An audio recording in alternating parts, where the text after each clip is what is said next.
दोस्तों, जब भी कभी हम उत्तर प्रदेश के बारे में सोचते थे तो हमारे दिमाग में एक छवि उभरती थी कि उत्तर प्रदेश एक गैर कानूनी कानून, माफिया राज और गुंडा राज वाला एक प्रदेश है।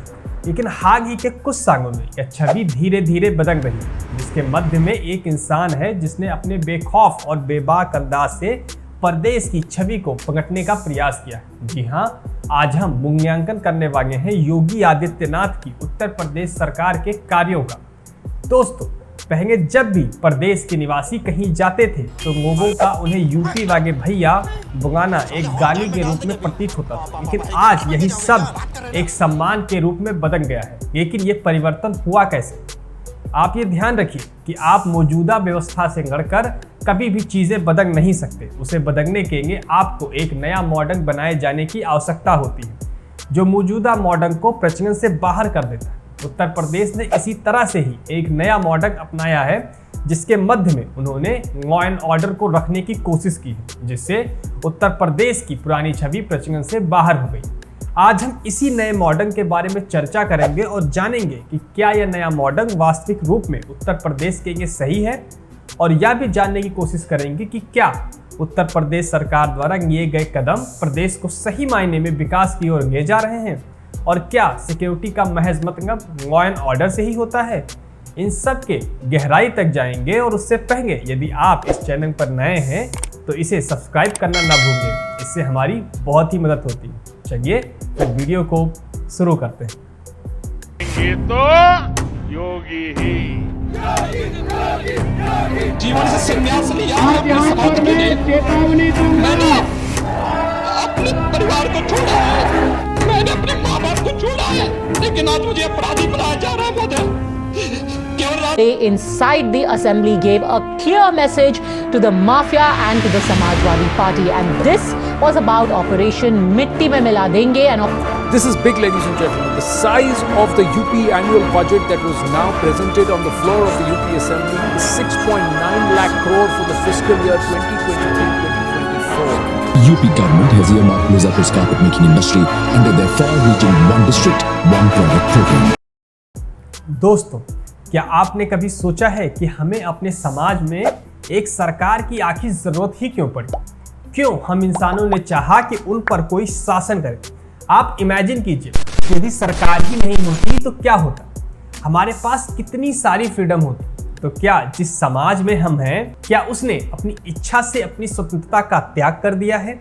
लेकिन यदि देखें तो वास्तविकता कुछ और ही है, क्योंकि जब मनुष्यों के विकास का प्रारंभिक समय हुआ करता था तो उस समय कोई भी सरकार या उन पर शासन करने वाला कोई भी नहीं था, और उस समय सभी अपनी सुरक्षा स्वयं किया करते थे और अलग अलग रहते थे, और वे खुद शिकार भी करते थे। लेकिन धीरे धीरे जैसे जैसे इंसानों का विकास होता गया, इंसानों को लगा कि कैसे वो अपनी सेफ्टी को सुनिश्चित कर सकते हैं। उसी क्रम में सभी ने सामूहिक तौर से एक संस्था का निर्माण किया जो उनकी सुरक्षा को देखती थी, लेकिन उनको उसके लिए अपनी फ्रीडम को कुछ हद तक कुर्बान करना पड़ा। आप इसे इस तरीके से समझ सकते हो कि मानो आप अभी अपने मोबाइल में ये वीडियो को देख रहे हो, लेकिन क्या आपने कभी सोचा है कि आपके बगल में बैठा हुआ इंसान अभी चाकू निकाल कर आपको मार सकता है? और यदि ये विचार आपके मन में नहीं है तो इसका मतलब है कि आपको ये एहसास है कि ऐसा कोई क्यों ही करेगा। जी हाँ, लेकिन ये सुरक्षित होने की जो आज फीलिंग है, स्टार्टिंग में नहीं हुआ करती थी। इसलिए लोगों को लगा कि कोई तो हो जो ये सुनिश्चित करे, और धीरे धीरे ये संस्थाएं कबीले के प्रमुख से होते हुए मुखिया, राजा और विकास के क्रम से होते हुए सरकारों तक पहुंच गए। लेकिन समय के साथ साथ इस सुरक्षा के मायने भी बदलते गए।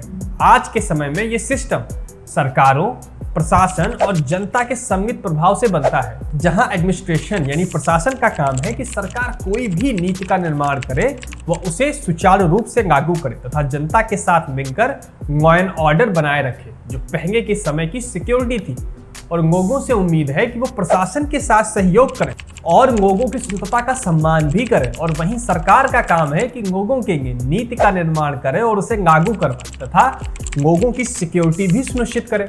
लेकिन दोस्तों, जब कभी भी हम उत्तर प्रदेश की सरकार को इन कसौटियों पर देखते हैं तो हमें कुछ अलग ही देखने को मिलता है, क्योंकि वर्तमान की सरकार का सबसे बड़ा क्लेम इसी सिक्योरिटी को लेकर, और आज हम आगे बढ़ते हुए वर्तमान सरकार के क्लेम्स की गहराई से जांच करेंगे और देखेंगे कि इंसानों ने जिस सिक्योरिटी के लिए अपनी फ्रीडम का त्याग किया था, क्या आज वो सही मायनों में सही साबित हो रहा है। दोस्तों, जब भी हम उत्तर प्रदेश की सरकार को इन कसौटियों पर तोड़ने की कोशिश करते हैं तो हम पाते हैं कि उत्तर प्रदेश में सबसे बड़ा बदलाव जो आया है वो कानून व्यवस्था में है। और करंट गवर्नमेंट के आने के बाद उत्तर प्रदेश में क्राइम रेट प्रदेश के इतिहास में सबसे कम है। उत्तर प्रदेश सरकार ने सबसे ज्यादा ध्यान लोगों की सिक्योरिटी पर दिया है। लेकिन दोस्तों, सिक्योरिटी का मतलब सिर्फ और सिर्फ लॉ एंड ऑर्डर से नहीं होता है, या सिर्फ सिक्योरिटी का एक संकीर्ण अर्थ ही है। अगर सिक्योरिटी को हम बड़े पैमाने पर देखें तो इसमें 3 प्रमुख पहलू शामिल होते हैं, जिसमें इंटरनल सिक्योरिटी, एक्सटर्नल सिक्योरिटी और बेसिक नीड शामिल है। क्योंकि उत्तर प्रदेश एक राज्य है, इसलिए एक्सटर्नल सिक्योरिटी का यहाँ कोई भी मतलब नहीं है, क्योंकि एक्सटर्नल सिक्योरिटी तो सेंट्रल गवर्नमेंट देखती है। अगर हम इंटरनल सिक्योरिटी की बात करें तो प्रदेश में सुरक्षा व्यवस्था मजबूत हुई है और क्राइम रेट भी नीचे आया। दोस्तों, सिक्योरिटी को बढ़ाने के लिए पुलिस का रात में लगातार पेट्रोलिंग करने की जो शुरुआत थी वो तो समाजवादी पार्टी ने ही की थी, लेकिन वह इसे सुचारू रूप से लागू करने में असमर्थ ही थे। इंटरनल सिक्योरिटी को लेकर वर्तमान गवर्नमेंट ने इसी लॉ एंड ऑर्डर के फ्रेमवर्क को अपनाया है, जिससे रिजल्ट अब हमारे सामने है। पहले लोग उत्तर प्रदेश और बिहार जैसे राज्यों को बीमारू राज्य के रूप में देखते थे, जहां पर गुंडा राज, भूमाफिया आदि का प्रचलन हुआ करता था। लेकिन वर्तमान सरकार की माने तो अब प्रदेश में गुंडा राज के बजाय राम राज्य है। लेकिन दोस्तों, जहां कोई भी आम नागरिक यही चाहेगा कि जहां भी वह रह रहा है वहां पर अपराध कम से कम हो, तो उस मामले में उत्तर प्रदेश में अपराधों की संख्या तो कम हो रही है, लेकिन दूसरी ओर जिस प्रकार से इन अपराधियों के साथ डील किया जा रहा है वह बिल्कुल भी सही नहीं लग रहा। हम मान सकते हैं कि जहां पर एक तरफ अपराध कम होना प्रदेश के लिए अच्छा है, वहीं दूसरी तरफ इन अपराधियों के गुनाह की सजा उनके घर वालों को देना बिल्कुल भी गलत है। जब एक अपराध करने वाला अपराधी पकड़ा जाता है तो उसे कानून द्वारा निर्धारित दंड दिया जाना चाहिए। ये उदाहरण के तौर पर यदि कोई व्यक्ति दंगा के लिए पकड़ा गया है तो उसका कन्विक्शन आईपीसी की धारा 146 के अंतर्गत होना चाहिए, ना कि उसके घर को डिमोलिश करके। दोस्तों, अपराधियों को सजा मिले ये हम सभी चाहते हैं, लेकिन उन निर्दोष माँ बाप के घरों को क्यों गिराया जा रहा है जिन्होंने अपने खून पसीने की कमाई से इसे बनाया है। कि सर अगर वो गलती किया है, वीडियो सत्य है, तो उसको फांसी हो जाए, लेकिन हमको बेघर न किया जाए। परिवार का हमारा कोई दोष नहीं है, परिवार का कोई दोष नहीं। छोटी सी बच्ची है, बच्चियाँ हैं, कहाँ जाएंगी? छोटी छोटी बच्चियाँ हैं, सब मर जाएंगे, हम बेघर हो जाएंगे। उसकी हम लोग 1 रुपए कमाई नहीं जानते सर। अपराध की सजा अपराधियों के घर वालों को देना बिल्कुल ही अनएथिकल, इमोरल और अनएक्सेप्टेबल है। पिछले कई सालों में यूपी में हर रोज 5 इनकाउंटर हो रहे हैं और 6 सालों में अभी तक 10,000 से ज्यादा इनकाउंटर हो चुके हैं। जहां पर एक तरफ इनकाउंटर करवाना करंट गवर्नमेंट की छवि लोगों की नजरों में अच्छी कर रहा है, तो वहीं दूसरी तरफ किसी मुजरिम को कोर्ट से सजा न मिलना स्टेट में लोगों का न्यायपालिका पर से विश्वास को भी धीमे धीमे खत्म कर रहा है। हमारे देश के संविधान के अनुच्छेद 20 के अनुसार अपराधियों को भी कई अधिकार दिए गए हैं, जिनका उल्लंघन इस गवर्नमेंट की केस में साफ साफ देखा जा सकता है। जहां कई बड़े मुजरिमों को कोर्ट से सजा मिलने के बावजूद भी उन्हें मार दिया गया, और कई केस ऐसे भी हैं जहां अपराधियों के आत्मसमर्पण करने के बावजूद उनकी हत्या कर दी जाती है।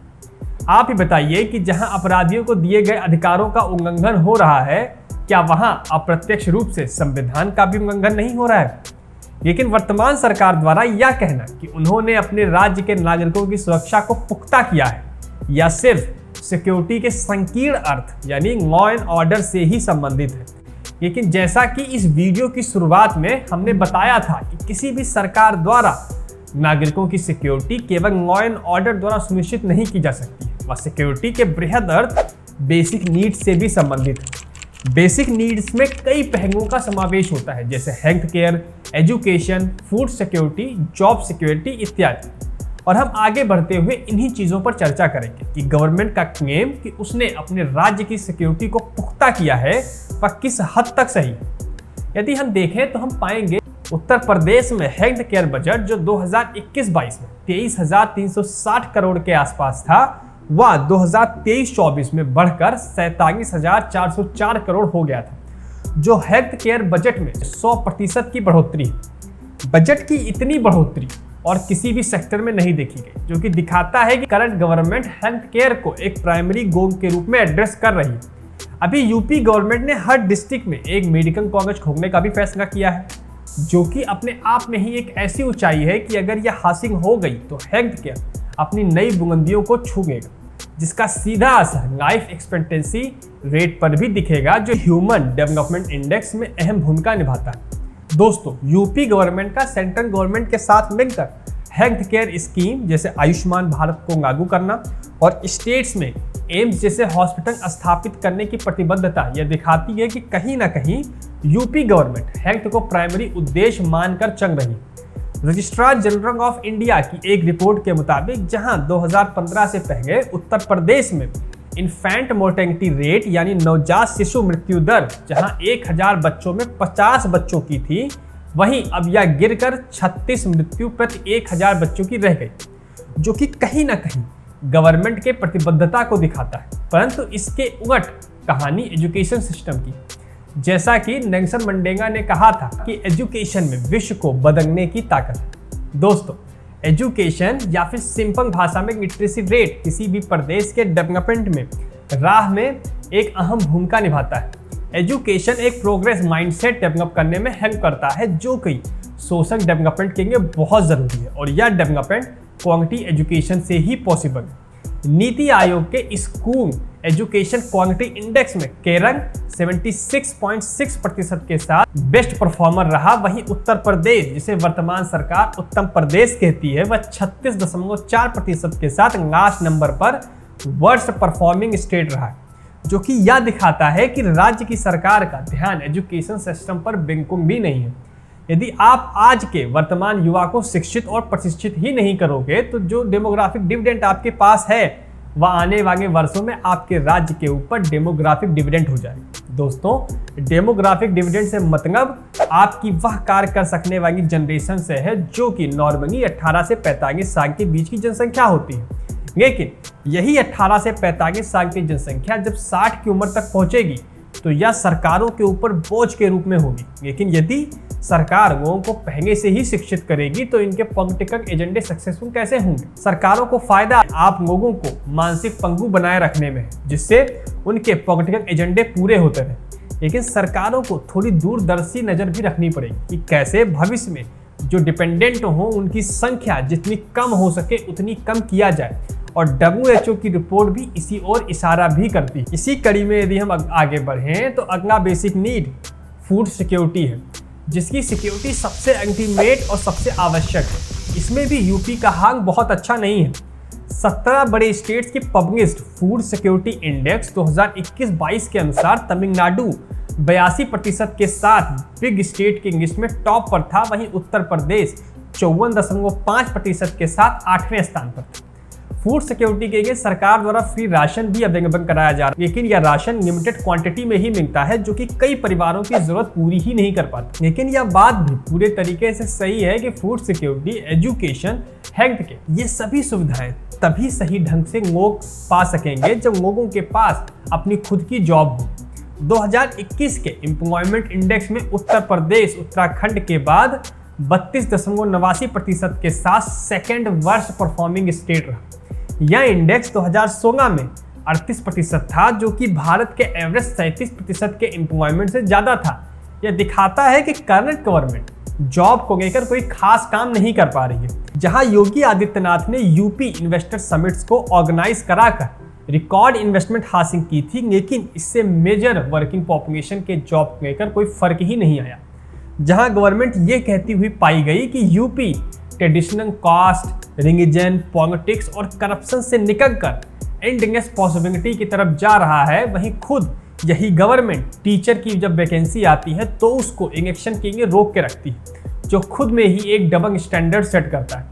लेकिन यहाँ पर यह बात भी देखना जरूरी है कि उत्तर प्रदेश में जो बेरोजगारी है वह स्वेच्छा से है या अवसरों की कमी से है। तो यहाँ सीधा सीधा सिर्फ गवर्नमेंट को ब्लेम करना सही नहीं होगा। अगर हम देखें तो पाएंगे कि यूपी और बिहार दो ऐसे राज्य हैं जहां की ज़्यादातर पॉपुलेशन को सिर्फ सरकारी भर्तियों में ही जाना है, जो कि अपनी इच्छा अनुसार कभी 30 तो कभी 35 और अगर 30 की तैयारी कर रहे हैं तो 48 साल तक बेरोजगार ही बैठे रहते हैं। तो यह एक तरीके की इच्छा अनुसार बेरोजगारी है। हाँ, यह भी सही है कि यूपी में पर्याप्त प्राइवेट सेक्टर की जॉब की वैकेंसी भी उपलब्ध नहीं है। यदि इन युवाओं को नौकरी करनी भी हो तो इन्हें दिल्ली और बेंगलोर जैसे महानगरों में जाना पड़ेगा, जो कि कहीं ना कहीं स्वेच्छा की बेरोजगारी को प्रमोट करता है। और दूसरी तरफ जो युवा इन महानगरों में नौकरी के लिए जाना भी चाहते हैं, वह पर्याप्त स्किल सेट की कमी होने के कारण प्राइवेट सेक्टर में मौजूद कंपटीशन में बने नहीं रह पाते। परंतु यदि हम इस पर विचार करें कि गवर्नमेंट ने ऐसा कोई कदम उठाया है जिससे राज्य में सरकारी नौकरियों के अतिरिक्त कोई और अवसर बन पाए, क्योंकि सरकारी नौकरियां आवश्यक नौकरियों की महज 1% ही हैं, जिससे यह साफ हो जाता है कि सभी को तो सरकारी नौकरी नहीं मिल सकती है। लेकिन इन्हीं प्राइवेट नौकरियों की बढ़ोतरी के लिए सरकार ने 2023 के यूपी इन्वेस्टर समिट में 32 लाख करोड़ के इन्वेस्टमेंट का एमयू साइन किया और जिससे 9.2 मिलियन जॉब क्रिएट होंगी। लेकिन यह रोचक बात यह है कि गवर्नमेंट ने इसके बारे में पब्लिक डोमेन में ज़्यादा कुछ बताया ही नहीं कि यह इन्वेस्टमेंट कितने सालों के भीतर होगी। शायद कई इन्वेस्टमेंट होने में 10 साल भी लग जाएंगे, तो कई इन्वेस्टमेंट को होने में 15 साल भी। तो क्या हमेशा यह इनसिक्योरिटी बनी रहेगी कि यह जॉब कितने सालों में क्रिएट होगी, और क्या तब तक यूपी का युवा ऐसे ही बैठा रहेगा? यह एक सोचने का विषय है। अंत में यह कहा जा सकता है कि सरकार जनता को जो सिक्योरिटी प्रोवाइड करने का क्लेम कर रही है वह सिक्योरिटी के संकीर्ण अर्थों में ही सही है, क्योंकि यूपी का लॉ एंड ऑर्डर निसंदेह पिछले वर्षों में बहुत बेहतर हुआ है। परंतु सिक्योरिटी के बृहद अर्थ में, जिसे आप राम राज्य भी कह सकते हैं, वहां यह वर्तमान सरकार एजुकेशन, जॉब और फूड सिक्योरिटी के आवश्यक मापदंडों पर फिसड्डी ही साबित हुई, क्योंकि लॉ एंड ऑर्डर सिक्योरिटी का एकमात्र पैमाना नहीं है और राम राज्य का तो बिल्कुल भी नहीं। और यदि उत्तर प्रदेश को सही मायने में उत्तम प्रदेश बनना है और लखनऊ पहुंचते ही हम सभी को मुस्कुराना है, तो उसके लिए सरकार को अन्य महत्वपूर्ण पहलुओं पर भी ध्यान देना पड़ेगा। आज के इस वीडियो में इतना ही। यदि आपको यह वीडियो पसंद आया हो तो सब्सक्राइब करना ना भूलें। मिलते हैं अगले वीडियो में। नमस्कार।